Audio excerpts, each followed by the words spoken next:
முதலமைச்சர் செல்வி ஜெயலலிதா வெளியிட்டுள்ள அஇஅதிமுக தேர்தல் அறிக்கையில் குறிப்பிடப்பட்டுள்ள அறிவிப்புகளுக்கு பல்வேறு தரப்பினரும் ஆதரவு தெரிவித்து வரும் நிலையில் வேலூர் மாவட்டம் அரக்கோணத்தில் கிராம பூசாரிகளுக்கு ஓய்வூதிய உயர்வு உள்ளிட்ட புதிய அறிவிப்புகளையும் முதலமைச்சர் செல்வி ஜெயலலிதா நேற்று வெளியிட்டார்.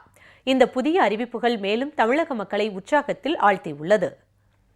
பூஜாரிகளுக்கு மாத ஊக்கத்தை கொடுக்கணும் என்ற நம்முடைய மாண்புமிகு முதலமைச்சர் ஜெயலலிதா அவர்களை ஏற்றுக்கொண்டு ஆட்சிக்கு வந்தால் அதை நடைமுறைப்படுத்துவோம் அப்படிங்கிற அறிவிப்பானது பூஜாரிகளுக்கு பசியோடு இருக்க பூஜாரியுடைய வயிற்றில் பால் ஊட்டுற மாதிரி அது ஒரு பெரிய செய்கை என்றது நாங்கள் வரவேற்கிறோம்.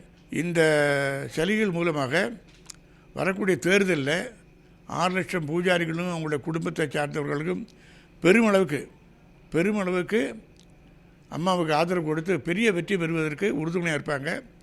பூஜாரிகள் சார்பாக என்னுடைய மனமார்ந்த பூஜாரி பேரவை சார்பாக மனமார்ந்த நன்றியை தெரிவித்துக்கொண்டு அம்மாவோட நல்ல ஆட்சியை தொடர்ந்து நடக்கும்படியாக ஆண்டவனை பிரார்த்திக்கின்றோம். முதல்வர் அம்மா அவர்கள் வேலூரிலே நமது கிராம கோவில் பூஜாரிகளுக்கு சம்பளமும் பென்ஷன்தாரர்களுக்கு பென்ஷன் உயர்வும் அறிவித்து எல்லா பூஜாரிகள் வாழ்வாதாரத்தையும் உயர்த்தி தருவதாக உத்தரவாதம் அளித்ததற்கு எங்கள் நாகை மாவட்ட பூஜாரிகள் சார்பாக நன்றியையும் வணக்கத்தையும் தெரிவித்துக் கொண்டு 234 தொகுதிகளிலும் வெற்றி பெறுவார்கள். பெண்களுக்கு தாலிக்கு தங்கம் 4 கிராம் அம்மா ஏற்கனவே கொடுத்துக்கிட்டு இருந்தாங்க. இப்போ 8 கிராம் தங்கம் கொடுக்குறாங்க. பெண்களாகிய எங்களுக்கெல்லாம் ரொம்ப மகிழ்ச்சியாக இருக்குது. ஏன்னா தமிழ்நாட்டில் பார்த்திங்கன்னா நிறைய வறுமை கோட்டை கீழே இருக்கிறவங்களுக்குலாம் 4 கிராம் தங்கம் கொடுத்தது சந்தோஷம். அதில் இப்போ 8 கிராம் கொடுக்குறாங்கன்னா இந்த மாதிரி வேறு எங்கேயுமே கொடுக்க மாட்டாங்க. அதுமாதிரி அம்மா கொடுக்குறாங்கிறது எங்களுக்கு ரொம்ப சந்தோஷமாக இருக்குது. அப்புறம் பார்த்திங்கன்னா வேலை வாய்ப்பு, வீட்டுக்கு ஒருத்தருக்கு வேலை கொடுக்குறேன்னு சொல்லியிருக்காங்க அம்மா. மின்சாரம் ஃப்ரீன்னு இருக்காங்க. 100 யூனிட் மின்சாரம் ஃப்ரீங்கிறது ரொம்ப மக்களிடம் வரவேற்பாக இருக்குது. நாங்களாம் அது அமோகமாக அதை வரவேற்கிறோம். அம்மாவோட திட்டங்களை எங்கள் குடும்பத்தில் இருக்கிற அத்தனை பேர் ஓட்டும் நாங்கள் புரட்சி தலைவி அம்மாவுக்கு தான் ஓட்டு போடுவோம்னு சொல்கிறோம். அம்மா தான் முதலமைச்சராக வரணும். மகளிருக்காக ஊக்குவிக்காண்டி தேர்தல் அறிவிச்சிருக்காங்க. இது மகளிருக்காண்டி தாலிக்கு தங்கம் 4 கிரானே அறிவிச்சாங்க. இப்போ 8 கிரானே அறிவிச்சிருக்காங்க.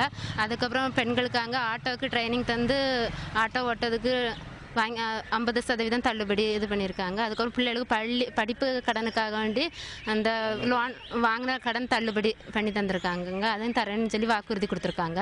அதுக்கப்புறம் செல்ஃபோன் தரேன்னு சொல்லி வாக்குறுதி கொடுத்துருக்காங்க. அம்மா தான் வரணும், அதனால் அம்மா தான் ஜெயிக்கணும். தேர்தல் அறிவிச்சிருக்காங்க.